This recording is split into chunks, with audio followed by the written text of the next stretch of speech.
10 years. So much about this place I'm trying to forget.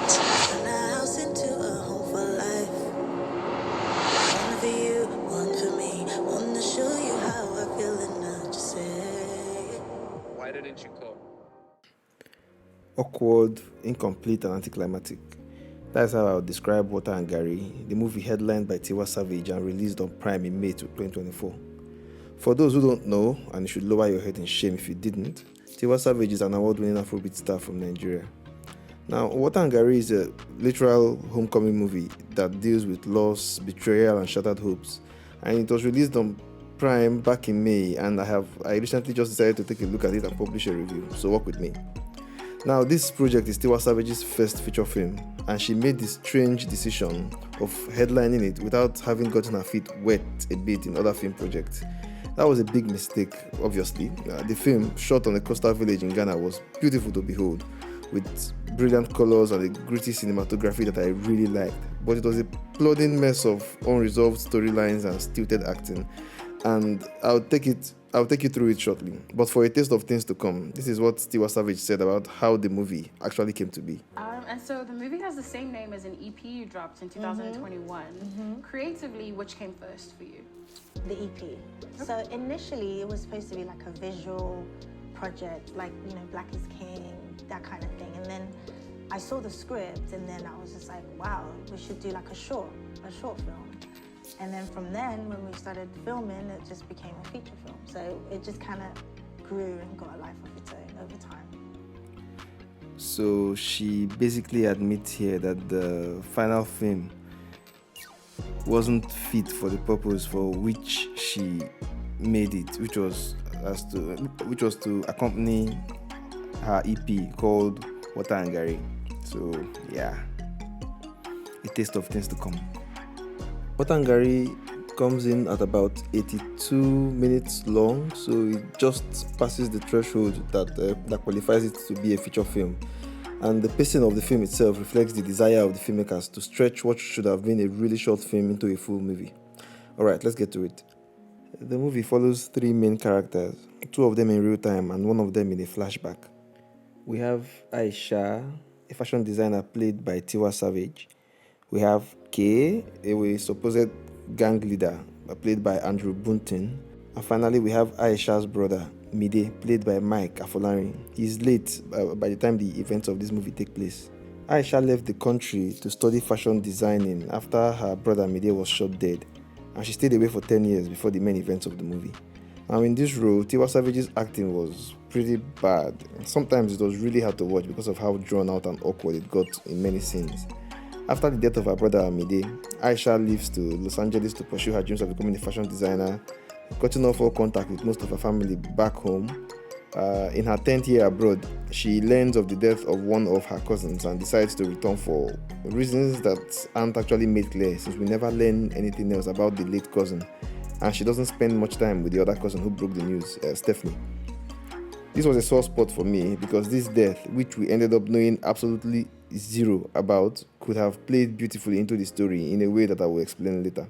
Aisha returns to East Side after 3 months, and the bereaved cousin who lost her brother drops by to visit her. The opening scenes are a bit confusing because there's really no sense of the passage of time, as many things seem to be happening on the same day she arrived. I found it a little confusing.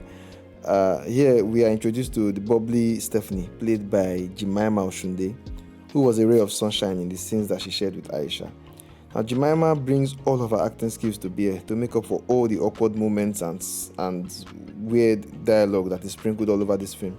Sometimes I really just felt bad for her because it was obvious that she was just trying to make up for the awkwardness and the lack of talent that was Tiwa Savage. I was unfamiliar with Jemima before this movie, but I really appreciated her presence. This movie would have been utterly unwatchable without her. After an exciting reunion, Stephanie and Aisha go for a meet and greet in town, and then to a cafeteria for some food where Aisha runs into her old boyfriend K, who is important character number 2. Aisha, her late brother Mide, and K had been really close friends in their childhood, and we are shown that Aisha and her brother had dreams of leaving the country to America. Under the suspicious nose of her late brother, Aisha and K fell in love and had a thing going before she abruptly left in the wake of her brother's death. In a barely believable turn of events, Aisha never contacted Kay in all the 10 years that she was gone, even though they really had no problems beforehand. Stephanie was still able to contact her to inform her of a death in the family, but somehow Kay couldn't contact her at all. I don't know, it was just weird. It didn't really make much sense. Anyway, Kay is now gang leader in East Side and controls the streets, whatever that means, and seems eager to rekindle something with Aisha. In the first few seconds of their encounter, Aisha quickly pivots from basically hiding from him to flirting with him. It was a jarring transformation, and it did not do much to give us a strong sense of Aisha's motivations or character. They do a bit of flirtatious dancing with Aisha, acting the troubled former lover, and Kay, who is played by Andrew Bunting, constantly acting macho with these weird, badly done tattoos and saying things like, "That's how things are here. This shit is real life." Even though he never really exudes menace throughout the film. After this meeting, the movie pretends to be a will they won't they romance interspersed with some pretentious commentary on gang violence and street politics. Now, because there are so many threads to tie up, the movie seems to lose its identity and try to play up every plot line. There are scenes which don't tie into other scenes, and sometimes the dialogue confused me because it went against what the movie had shown on screen. It was almost like they cut out the wrong scenes during the editing process. Like when he said, I saw you trying to leave him. What? Adabuka, you thought you were fast. I saw you. And you came anyway. Can you blame me? it was pretty obvious that he didn't see her first because he had not seen this lady for 10 years. There's no way in hell that he would have walked into a cafeteria, seen her, his former lover, and pretended like he didn't see her. After 10 years, I found that just pretty impossible to believe. But the movie just played it like it was the most normal thing in the world, and I just found it hard to believe when he said it. Aisha also replies, "And you came anyway." Came where? He was there already, so where did he come? I don't get it. Let me say a few words about the location. I think the location and cinematography of the movie is beautiful. East Side is really colorful. I like his location by the seaside. Like there were some hilltops there where they would have some dates. I thought it was really, really nice. It was a visually appealing film. It's just unfortunate that it didn't have much substance or a story to back it up. In the background of Aisha coming to terms with the resurfacing of her grief as she's back in the town where her brother died, there's a conflict that the movie drops the ball on, and that's the one between who I would assume is an up-and-coming, out-of-town criminal looking for more power. Got a busy question. You lost for you.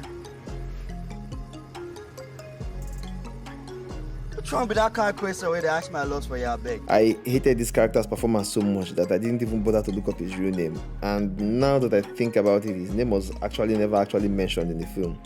This low-quality power tussle is so forgettable that the entire movie would have done well not to include it for the most part. But they had to, since it leads to the only significant event in the film. There's also this scene where Kay sends one of his boys on an errand.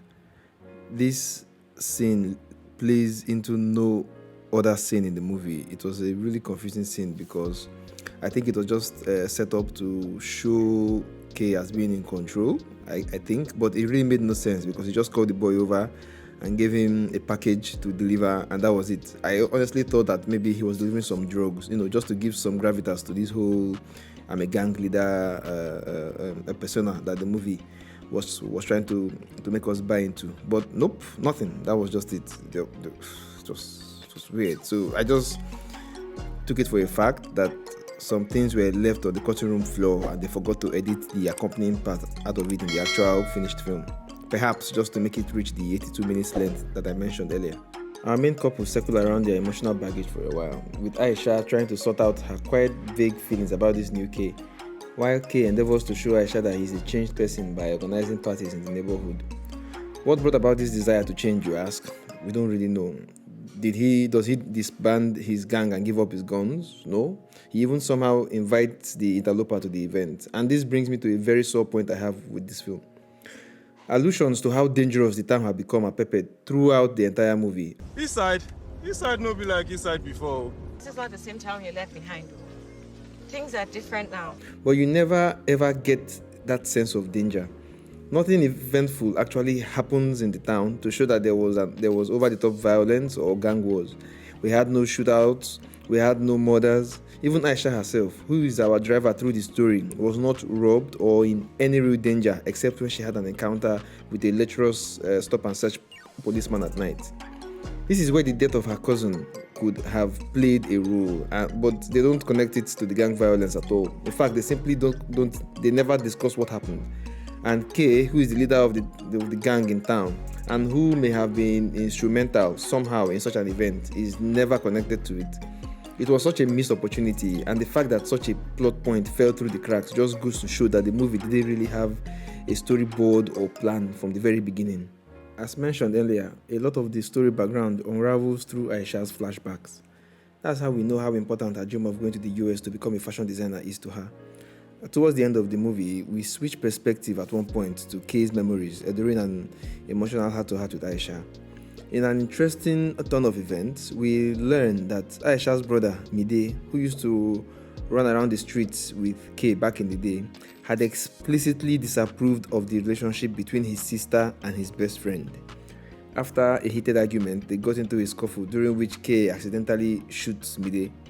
He flees the scene in shock, but was somehow still able to find the presence of mind to shoot and kill a supposed thief that same night, to conveniently blame Kay's mother on.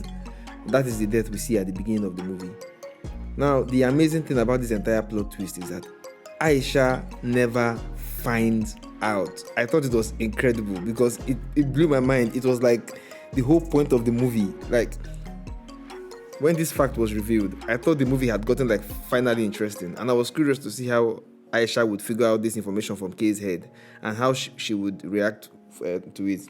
But get this, in the very next scene, Kay is shot and killed by that interloper guy who wanted to quote. I want this city because I was incredulous because the entire point of the movie had been subverted, and Aisha was none the wiser. The most important information in the entire movie was buried with Kay, and I was just there stupefied at the writing. I couldn't believe it. I thought maybe, what? the last scene has Tiwa Savage. Yeah.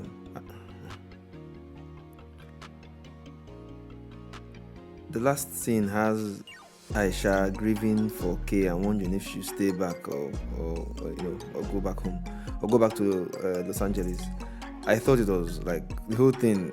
It was just terribly done. The movie had like so many threads that they could have at least woven into an actual story, but it ended up just letting everything fly out loose. Like this movie should have just remained a music video.